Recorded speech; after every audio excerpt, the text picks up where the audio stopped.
puta lógica es esa? Así que lo siento, Play, pero todo lo que tiene un comienzo tiene un final. Pero Fernand, ¿estás seguro de lo que vas a hacer? Esto me va a doler más a mí que a ti. ¿Pero de qué estás hablando? Si el que va a recibir el puto balazo soy yo. Hasta la vista, mi querido Play. No, Fernand, no lo hagas. Recuerda todos esos momentos que vivimos juntos. Mortal Kombat 9, ¿lo recuerdas? God of War Ascension, GTA, Call of Duty. Fernand, por favor, ten con piedad, ten compasión de mí. Si no puedo ni siquiera hablar, Fernand, por favor, no lo hagas. No, Fernand.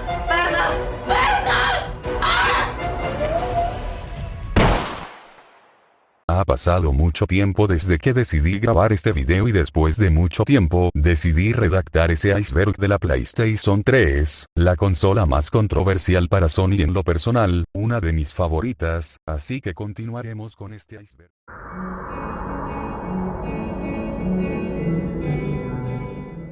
Algo que muchos saben es que al igual que su predecesora, esta consola tuvo 3 modelos y múltiples revisiones. La primera siendo la PS3 Edition Fat, la cual venía con 2 variantes, una con retrocompatibilidad con la PS1, y la más cara con la capacidad de reproducir los juegos de su generación anterior además de unos puertos para diferentes tarjetas de memoria. La Slim con múltiples variantes en su espacio y en elementos menores para abaratar costos. Y una última siendo la PS3 Super Slim, con más almacenamiento y un tamaño super reducido pero con un lector más sencillo similar al de la PS1. Six Axis es como se le conoce a una función agregada al mando de PS3 y al DualShock 3, siendo una función de detección de movimiento en 6 ejes la cual en palabras simples es un giroscopio integrado en el mando. Cabe destacar que al mando regular sin vibración también sería conocido como Six Axis siendo muy criticado por la ausencia de la vibración. El sistema XMV, abreviatura para Cross Media Bar, es la interfaz usada por Sony para interactuar con la consola, vista por primera vez en la PSX y en el PSP. El Blu-ray es un formato nuevo creado por varias empresas para los avances del entretenimiento, siendo usado por Sony para almacenar sus nuevos juegos, aunque producirlos significaba un alto costo, debido a la tecnología usada en su fabricación y tecnología necesaria para leerlos, siendo la única de su generación en usar ese formato mientras que Xbox usaba los DVD para almacenar sus juegos y Nintendo usaba sus propios discos para la Wii. En esta generación se hizo una ligera modificación al mítico DualShock, retirando el botón para desactivar los sticks análogos, modificando los botones L y R además del Six Axis, siendo que el DualShock 3 fue lanzado posteriormente debido a las críticas iniciales. Cuando esta consola salió, contaba con un logo basado en la tipografía de El Hombre Araña 3, la última película de Sam Raimi, que de hecho en algunos packs de la consola se incluía dicha película, siendo esta con el nombre completo de la consola y con una versión abreviada del logo, hasta que se cambió por la versión que se vio por primera vez en la PS3 Slim, siendo la tipografía que tanto la PS4 y PS5 usarían en el futuro.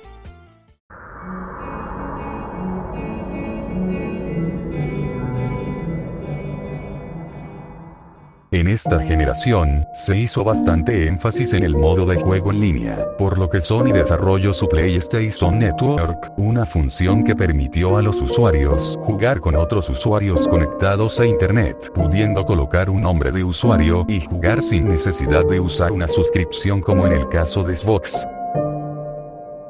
Asimismo, se agregó la PS Store, una función nueva que permite a los usuarios adquirir juegos de manera digital sin ningún problema, así como temas de personalización, avatares y otras cosas más. El Celbro Advanced Engine es el procesador usado para esta consola desarrollado por Sony, Toshiba e IBM, el cual es el último procesador desarrollado por Sony cuya complejidad fue un factor tan positivo como desastroso para las compañías externas de desarrollo de videojuegos, ya que, al no ser tan sencillo programar los juegos en esta plataforma y adaptarlos, dejaron un desempeño muy mediocre para esta versión. Por otro lado, el RSX o sintetizador de realidad es una unidad de procesamiento gráfico o GPU desarrollado en conjunto con Nvidia y Sony para el PS3. Es un GPU basado en el procesador gráfico Nvidia 7800 GTX, con una efectiva transmisión para mejorar el proceso de los gráficos. El Cell Broadband Engine, el CPU de la consola, también es usado para cargar gráficos computacionales. La PS3 tiene una función que muchos no han usado. Verán, el modo 3D es un modo que permite usar este formato en juegos siempre y cuando tu televisor sea compatible. De hecho, fue tanta la fe que tenía Sony que creó un monitor que te permitía dividir la perspectiva de cada jugador en la consola usando los lentes especiales incluidos en la televisión, y pese a que no brilló como se esperaba, no cabe duda que fue una invención excelente.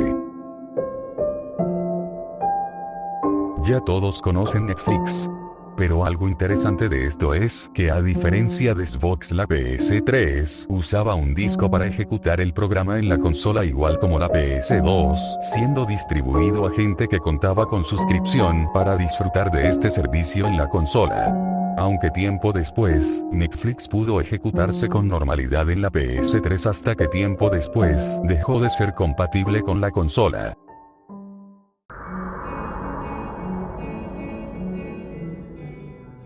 La exhibición en el E3 de esta consola fue la más desastrosa en la historia de Sony. En primera, los trailers de juegos como Killzone, Gran Turismo y otros juegos más, los cuales fueron pre-renderizados, la presentación de Ken Kutaragi y el alto precio que esta consola tuvo en su revelación, siendo bastante criticada ya que sus competidores eran incluso más económicos en este aspecto, entre otros más problemas. CFW, también conocido como Custom Firmware, libera la consola permanentemente para ejecutar copias de seguridad, emuladores y tiendas personalizadas. Es compatible con todas las FAT y la mayoría de Slim modelos Edge 20XX-21XX-25XX compatibles, fabricados antes de abril 2011, aunque para algunas versiones como el Super Slim solo pueden liberarse con él. Homebrew Gen es un programa que se encarga de manipular el sistema de la consola para colocar programas hechos por la comunidad y ejecutar copias de seguridad de los juegos. Similar al CFW, pero con compatibilidad con todos los modelos del PS3. Folding@Home en PS3 fue una iniciativa pionera entre el 2007 al 2012, donde la consola utilizaba su procesador Cell para simular el plegamiento de proteínas y ayudar en la investigación de enfermedades como el Alzheimer y el Parkinson. Fue un éxito masivo, con millones de usuarios contribuyendo, pero Sony descontinuó el servicio el 6 de noviembre de 2012. La luz amarilla de la muerte indica un fallo crítico de hardware, usualmente sobrecalentamiento que daña las soldaduras del procesador o capacitores defectuosos, generando que la consola se apaga sola, mostrando verde, luego amarillo y parpadeando en rojo. Algunas soluciones temporales son aventarle aire caliente con una secadora para que las soldaduras vuelvan a restaurarse, aunque esto es muy temporal y poco después dejará de funcionar. Algo a destacar es que las ediciones Slim y la Super Slim corrigieron esos errores. Webman es una herramienta usada en consolas modificadas con CFW o Gen, a diferencia de Multiman, que es una aplicación que debes abrir. Webman funciona como un plugin que se integra directamente en el menú principal, XMB, siendo usado para cargar copias de juegos de PS1, PS2, PS3 y PSP directamente.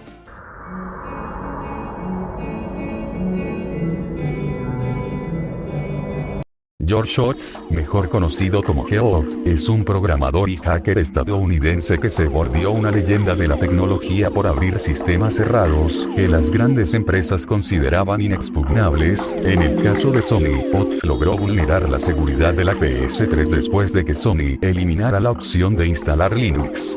Esto terminó en una demanda histórica que lo alejó del mundo del hacking de consolas, aunque sus investigaciones y procesos usados fueron replicados por hackers que usarían esto para lo que eventualmente sería el hackeo más grande para Sony. Cada que inicias una PS3 siempre aparece esto.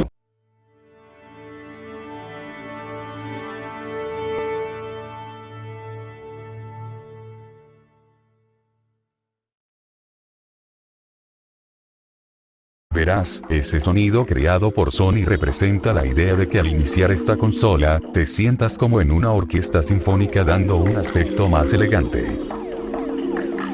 La PS3 tuvo diferentes carátulas para sus juegos, desde las originales, las versiones del nuevo logo, las ediciones Platinum, los grandes éxitos, las ediciones azules, las etiquetas doradas entre otras más. El día de su lanzamiento en varios países y pese a su precio, varias tiendas estaban saturadas de clientes que esperaban acampando por ella, incluso llegando a conflictos como el que veremos más adelante. La consola. Estamos haciendo un esfuerzo para localizar el problema y a la vez estamos tratando de aumentar la capacidad de los sistemas para mejorar la situación.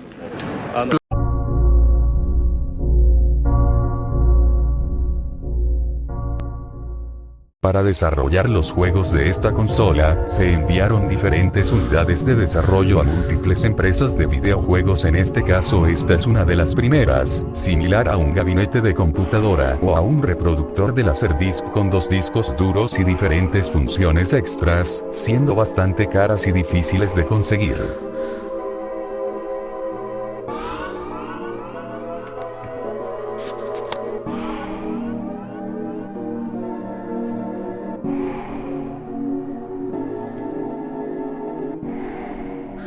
Si tienes frente a ti una consola que parece una PS3, pero tiene escrito Tulo Test en la carcasa, se trata de una unidad de desarrollo profesional. Esta versión de la consola tiene más RAM, una capacidad de disco duro más amplia y a diferencia de las versiones comerciales, esta no podrá reproducir películas en formato físico, siendo más un aparato de colección y experimentación que uno para entretenimiento multimedia.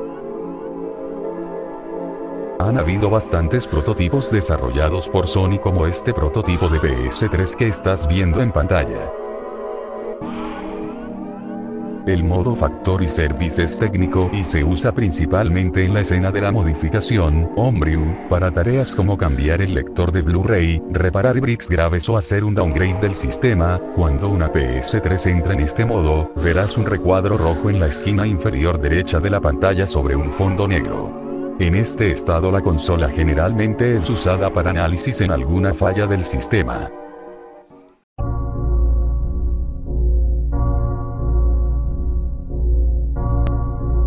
Play Beyond fue la campaña usada para promocionar a la PS3, siendo una de las más criticadas por la incomodidad que generaban. Por ejemplo, sus comerciales emitidos en televisión mostraban diferentes elementos como un cubo Rubik explotando como personaje de Evangelion, o un bebé de juguete, y eso que no menciono todos.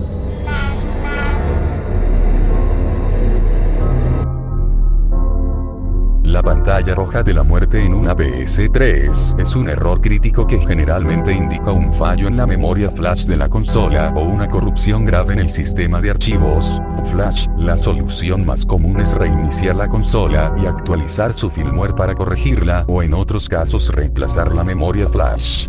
A diferencia de las pantallas de sus predecesoras, la de la PS3 y PSP son una pantalla roja con varias inscripciones de aviso en color blanco con varios idiomas.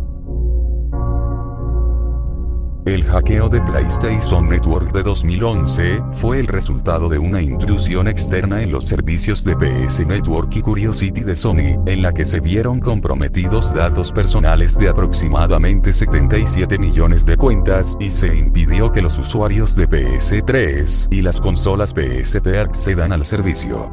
El ataque ocurrió entre el 17 y el 19 de abril de 2011, obligando a Sony a desactivar los servidores de PS Network el 20 de abril. El 4 de mayo, Sony confirmó que se había expuesto información de identificación personal de cada una de las 77 millones de cuentas. La interrupción duró 23 días.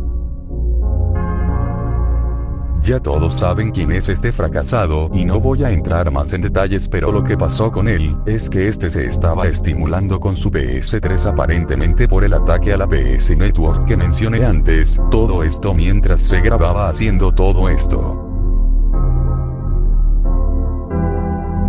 El lanzamiento de la PS3 el 17 de noviembre de 2006 estuvo lamentablemente marcado por varios incidentes de violencia en los Estados Unidos, impulsados en gran medida por la extrema escasez de consolas y un mercado de reventa masivo. El tiroteo más reportado ocurrió en Putnam, Connecticut. Aproximadamente a las 3 de la mañana frente a un Walmart, dos adolescentes armados intentaron robar a una fila de entre 15 y 20 personas que esperaban el lanzamiento de la consola. La víctima fue Michael Pencala, de 21 años. Cuando los asaltantes exigieron el dinero, Pencala se resistió.